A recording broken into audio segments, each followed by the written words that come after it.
Hi, I'm Bill Savidge.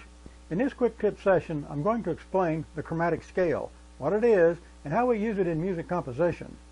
I begin this session with a clip from the DVD tutorial that I created for my new book, The Visual Guitarist, Unlocking the Fingerboard with Chord Shapes, due out later this year, published by Music Sales and distributed by Hal Leonard. It provides a simple visual explanation of the 12 musical notes that make up the chromatic scale. The foundation of all music is built upon a 7-note musical alphabet. A, B, C, D, E, F, G. We don't have H, I, J, K, L, M, N, O, P. These 7 notes represent the white keys on the piano keyboard. A, B, C, D, E, F, G. The 8th note repeats the first note, and this is called an octave. We have a 7-note scale and 8-note octave. When we look at the octave, we see that we have 5 black keys spaced between sets of white keys. The distance between any black or white key is called a half-step interval. Black keys produce a note that may be called either sharp or flat. A sharp raises a note 1/2 step in pitch. A flat lowers a note 1/2 step in pitch. Between A and B, we have a black key. Played in ascending order, we have A sharp, B. Played in descending order, we have B, B flat, A. One note with 2 names. Including the black keys, the octave is divided into 12 half steps called a chromatic scale.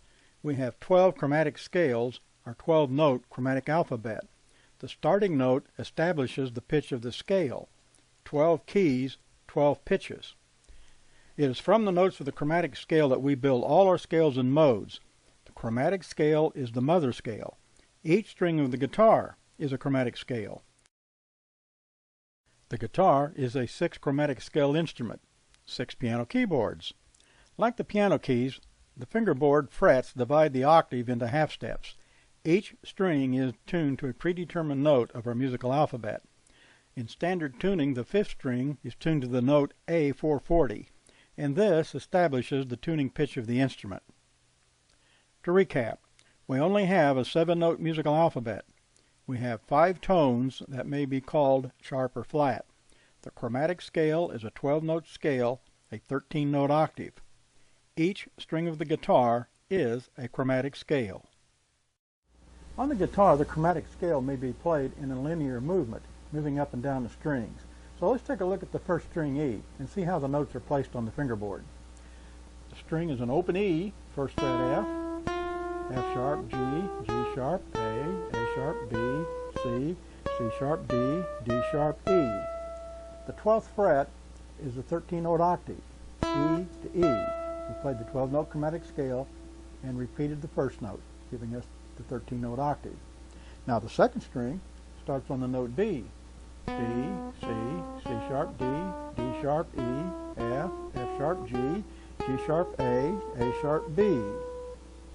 Now the third string starts on the G note of the chromatic scale. G, C sharp, A sharp, B, C, C sharp, D, D sharp, E, F sharp, G. The fourth string starts on the note D. G, D sharp, E, F sharp, G, G sharp, A sharp, B, C, C sharp, D.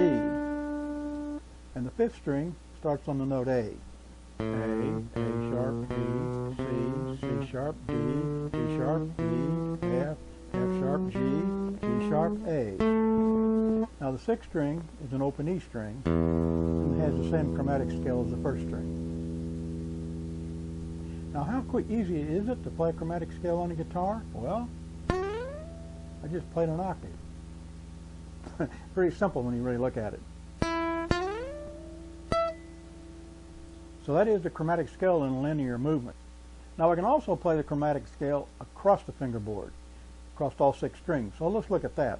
We start with the open E string. E, F sharp, G, G sharp, A sharp, B, C, C sharp, D, D sharp, E, F sharp, G, G sharp, A sharp, B, C, C sharp, D, D sharp, E, F sharp, G, G sharp.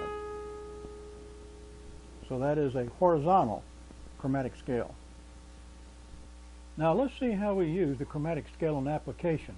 I'll start with a closed E-shaped bar chord.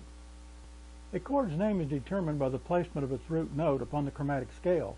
The E-shaped bar chord places the root note on the 6th, 4th, and 1st strings. This is our starting point. For this demonstration, I'll work with a short form of the E-bar chord. I will place the root on the 1st string, which is an E chromatic scale. This shape placed at the 1st fret is an F chord. If I place it at the 3rd fret, it would be a G chord. And if I place it at the 5th fret, it is an A chord. By memorizing the E chromatic scale, you'll be able to play this chord at 12 frets, 12 chromatic notes, 12 chords. Remember, there's only one chromatic scale. Each string of the guitar is tuned to a note in that scale. From that point on, all notes follow in alphabetical order. You do not need to know the chromatic scale of an individual string, nor the root note placement of a chord, in order to move that chord someplace else on the neck. Everything moves chromatically. For example, if I know that this shape is a C chord, and I move it up one fret, it would then become a C sharp. And then it would be a D, D sharp, E, F, F sharp, G. Everything would have moved chromatically. Now let's take a simple D chord. Now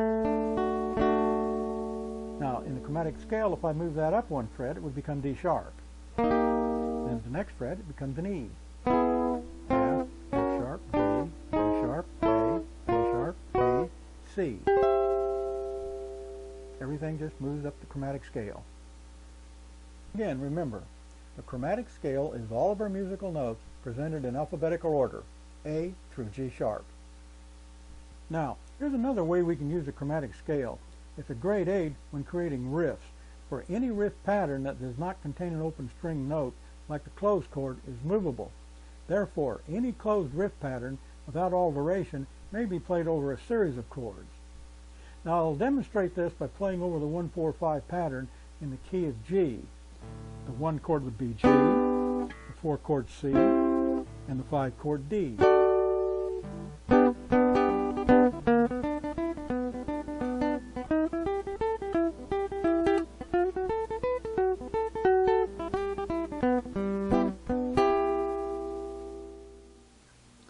That concludes this quick tip session.